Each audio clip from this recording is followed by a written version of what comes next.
may biyahe tayo today. Manila area, ewan ko kung saan, pero madami.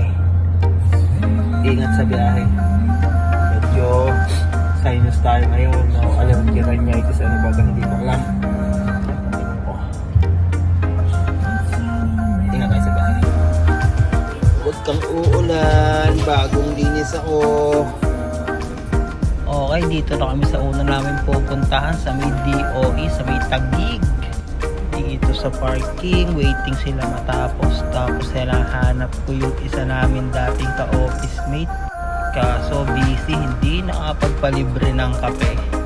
Dapat next time na punta namin dito, manlibre ka na kung sino ka man. Sige, gala-gala muna tayo dito, ikot-ikot sa paligid. Siyempre, samahan natin ng konting selfie. Tapos yun, after namin sa Taguig, punta kami sa may CSC, sa may Panay Avenue sa QC. Pero inaabot na kami ng lunch. Kaya daan muna kami dito, kakain. Dito kami kakain sa Mr. Pares. Masarap daw Pares dito. Shout out doon sa dalawa kong bossing, sila pa talaga yung pumila. Kaso ang haba ng pila, negats, may hinahabol tayong oras. Di naman si Princess Tan yung crush ko.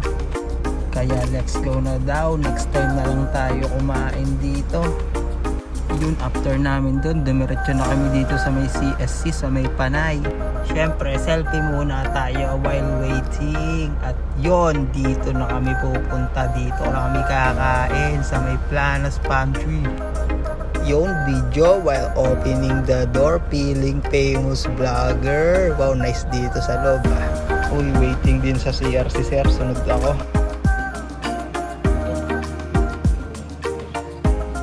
Ito nga pala yung pinggan nila, masama na akong pinunas. Kala ko madumi, design pala yun. Kung di ko pa tinignan yung mga pinggan nila, di ko mapapansin na design pala yun. Ay siya, let's go, kain na. Mapapasabak ata ng madaming kain. Mukhang masarap yung pagkain. Ang lambot pa nung karne. Thanks po ma'am and sir sa masarap na tanghalian. Basic na ulit mag-drive kahit matraffic sa EDSA. Sobrang busog. Diyan after namin doon, inatid lang namin si ma'am sa may Cubao, sa bus station niya. Tapos yun, dumiretso na kami pa uwi, mga 4:30 na, sa office na ulit ako, pahinga na. Till next biyahe.